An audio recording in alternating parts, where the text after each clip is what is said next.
This is an exterior outlet, and this is a rain cover that perfectly contours to the corrugations of this container. This is a short nozzle for my blower. This is my logo, and this is a mini functional engine model. This little box here has perfectly held my picks for the past 5 years.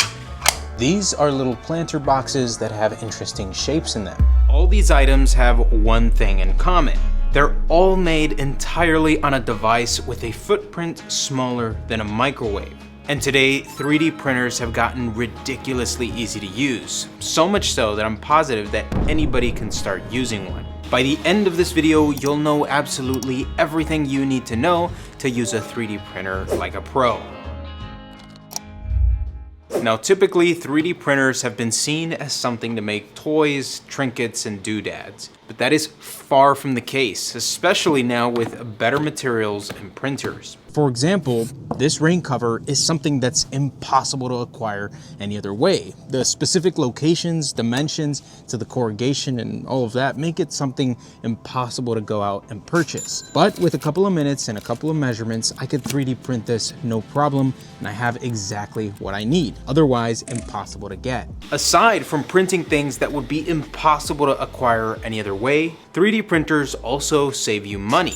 Now, over 5 years ago when I purchased this truck, I needed the knobs to the stereo of my FJ Cruiser. And looking on eBay, it was gonna cost me over $70 for the 2 knobs. That is a lot of dough for such small pieces. So of course, instead of spending so much money, I measured a couple of things, spent a little bit of time designing, and voila, with a couple of cents, I had my knobs. Alright, I've made my case for 3D printers and their usefulness. Now let's get into actually using them. The most popular 3D printer on the market is an FDM printer like this one. But there are dozens of printer types ranging from extremely expensive printers to resin printers that can replicate extremely fine details. However, for most people, FDM printers are the way to go. It strikes that perfect balance of being accessible, easy to use, and the prints are quite strong and can be very detailed as well. So it's that perfect balance for most use cases. When going to select your printer, you're gonna notice that there are thousands of options on the market. However, today,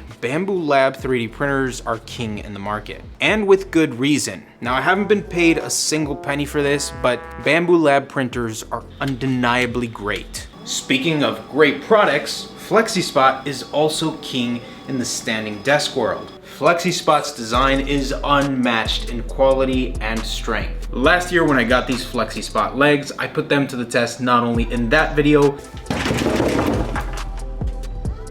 I mean seriously, rock solid. But ever since, I've been using this every single day and it's held up perfectly. Its 4-leg design is extremely sturdy. It's rated for over 540 pounds, and its 3-stage design means it has incredible range, far more than I will ever use.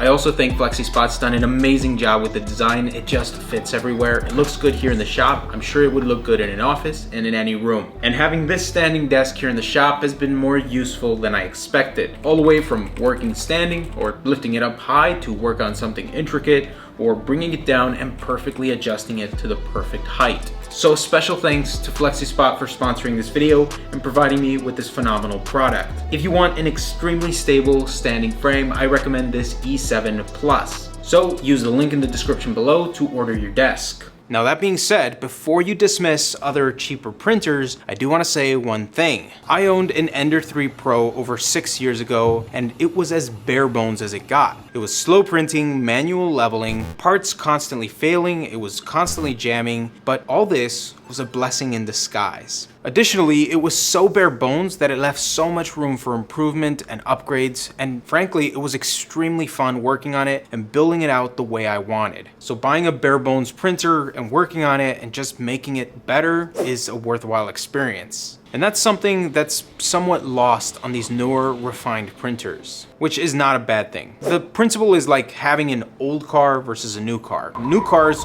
just work, but an old car forces you to tinker on it and repair it, thus giving you the opportunity to customize, upgrade, and learn a lot. That being said, old cars are not for everybody. So unless your goal is to learn about engineering more, then your best bet is just to go with a newer 3D printer like this, which is just going to work and is not going to need any tinkering. In our case for this video, we headed over to our Best Buy and bought a Bamboo A1, which has some cool features we'll get to later in the video. Now the main thing you want to consider when looking at 3D printers is whether it has an enclosure or not, and the print volume. Now, let's first focus on enclosures. Enclosures allow us to print with more materials that can be tricky with an open design like this. Open designs like this allow for drafts, and it's not able to maintain heat as well as an enclosed printer.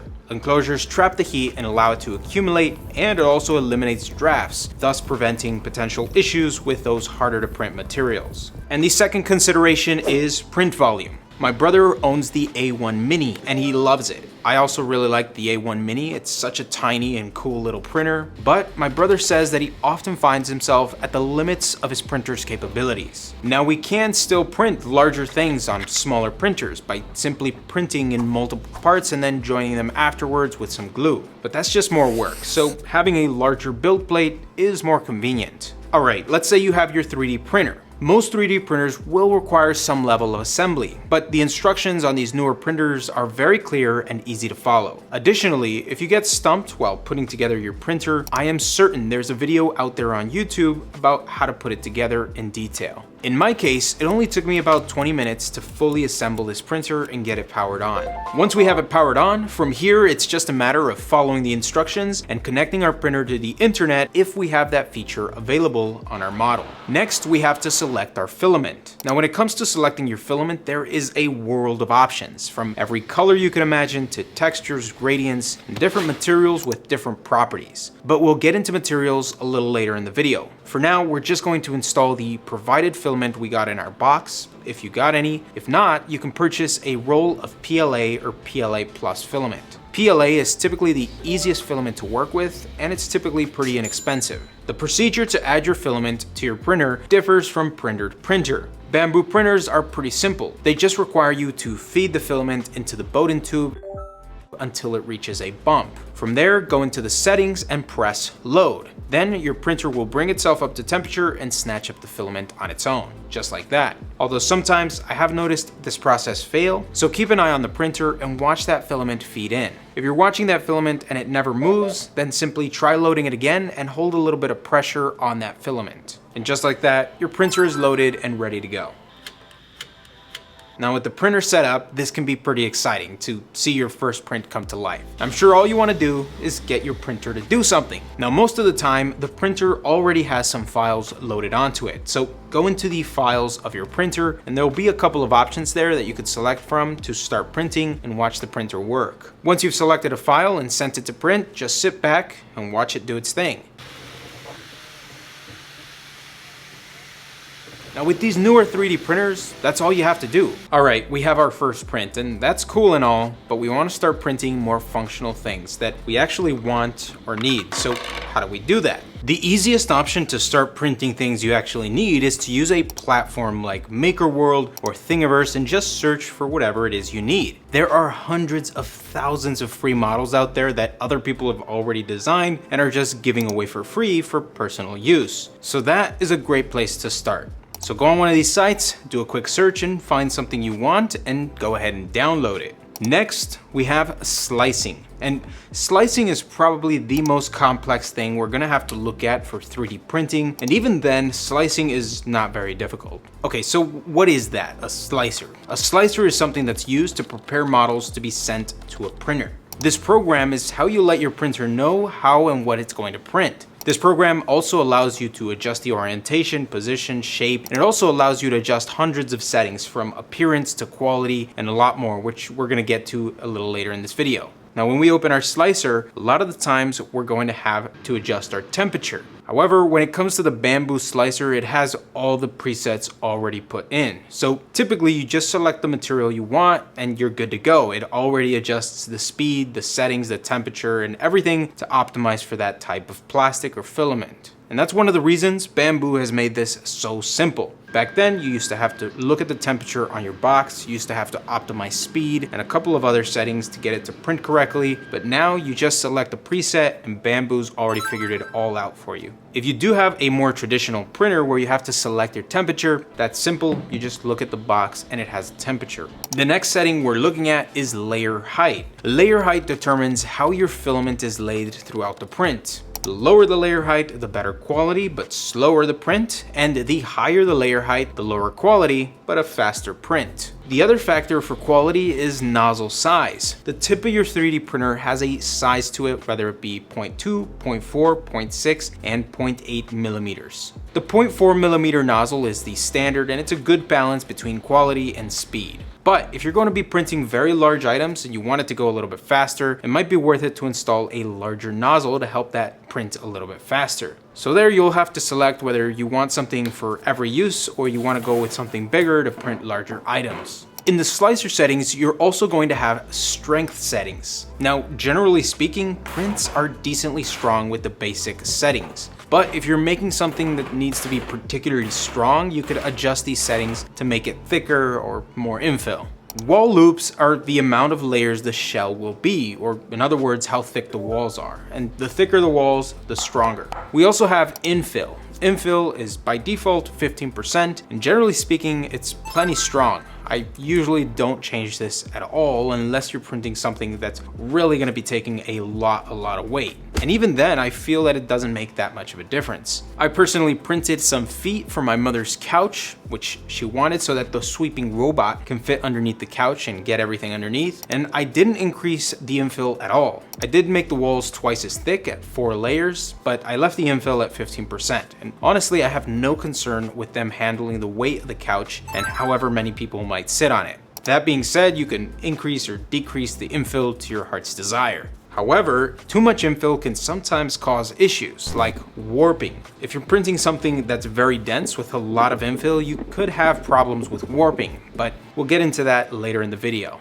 The next setting we have is supports, and supports are very important for certain items, but you need to know when to use them and when not to. If you look at your print and you have something that's going to try to print in midair, then you need supports. Supports are pretty much a scaffolding that the printer builds so that it could print in mid-air. Otherwise, it just isn't possible. And those are the basics and what you need to know to start printing. The rest of the settings don't usually need to be adjusted and are little details here and there. That being said, you also want to consider layout when setting up your print. Layout is very important and can reduce the amount of supports you need, but more importantly, it changes the strength of your prints. This model here, for example, can be printed standing up like this. However, it's going to require some more supports. Instead, we're going to want to lay down the model, and just like that, we don't need supports anymore. But there's something more important than that, which is strength with layer lines. When you're printing, you have to consider in what direction and where those layer lines are going to end up. Both of these prints are the exact same model, with the only difference being that this one was printed standing up and this one laying down.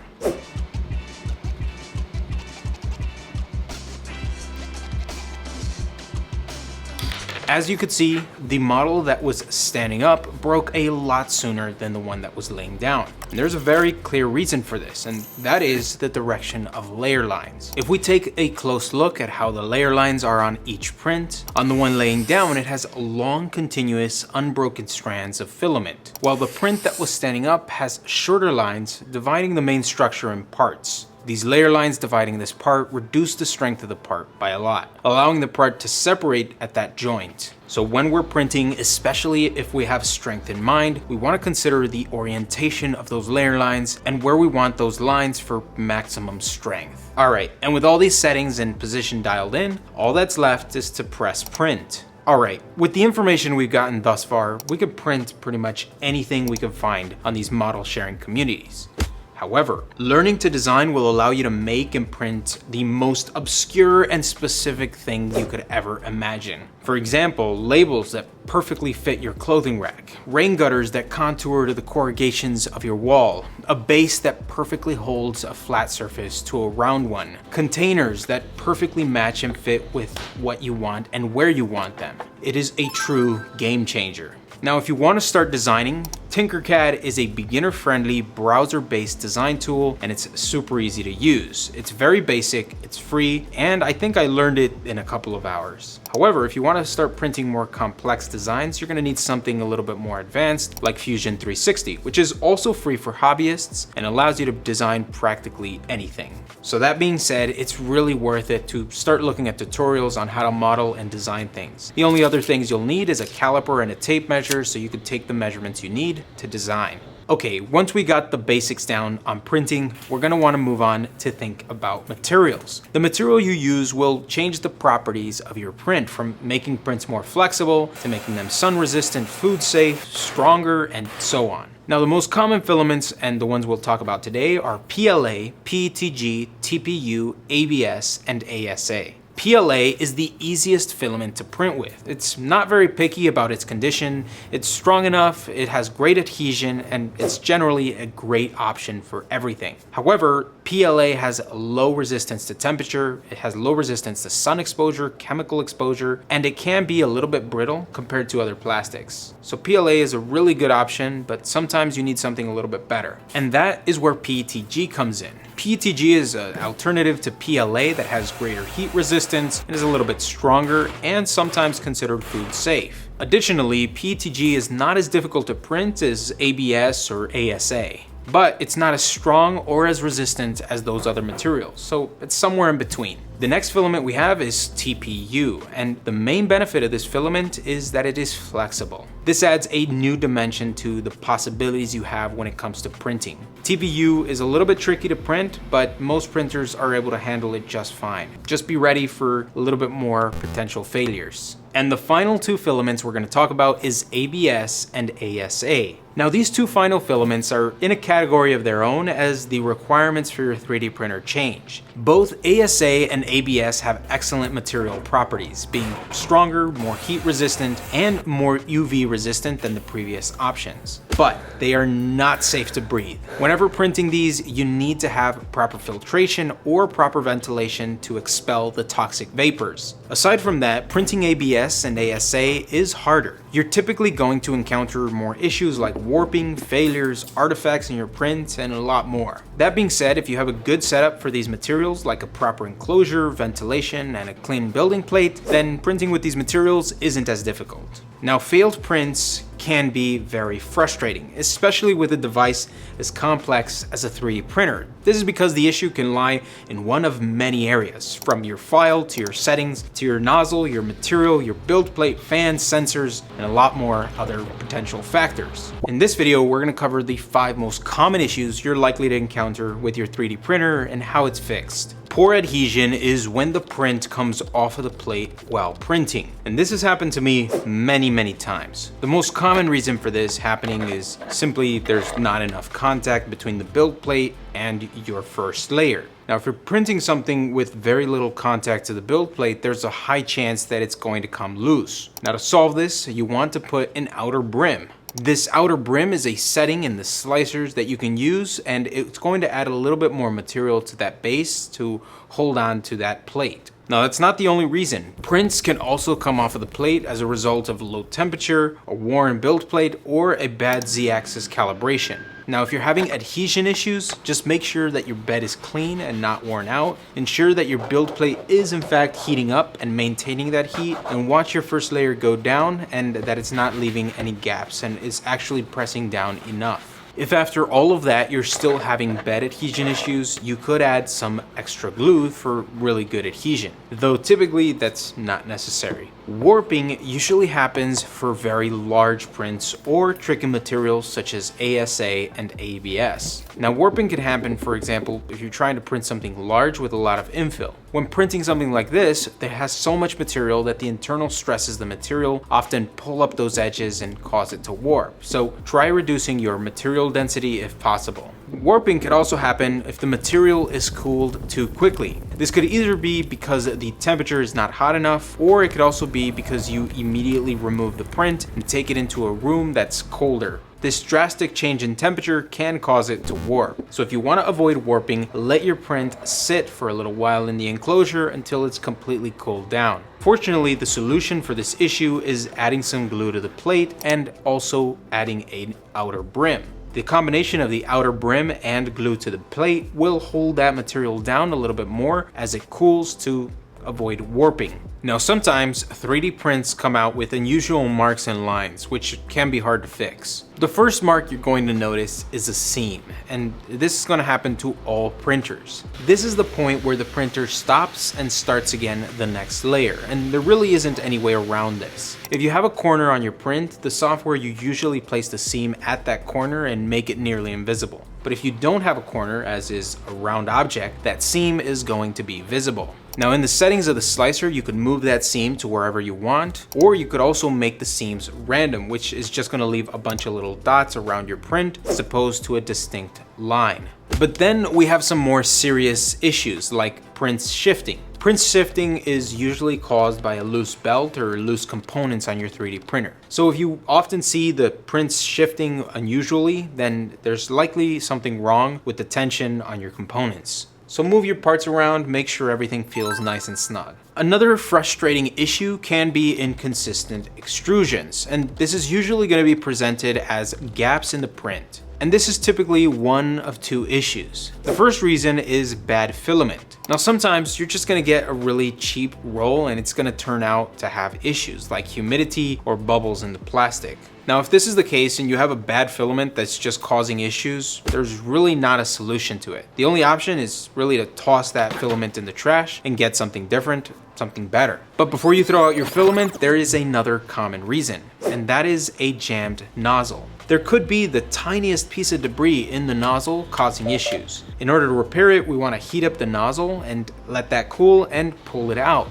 Now, sometimes if we pull out that filament while it's warm, we can get that debris to pull up with it. But a lot of the times we're just going to need to replace that nozzle for a new one. The next problem that can happen is a stuck spool, and this usually is a result of poor spool storage. So never leave your spool ends loose. Always loop it into the hole that the carrier has to ensure it stays wound up correctly. If you leave the spool out, it's likely to unwind itself, and if this happens, there's a high likelihood that the windings bound into each other. Now, if this does happen to you and your spool is kind of binding up, there's really not a solution to it. You're either gonna have to throw it out or rewind the spool, which is a huge pain. And with that information, we're well equipped to start printing and encounter any issues that might come up.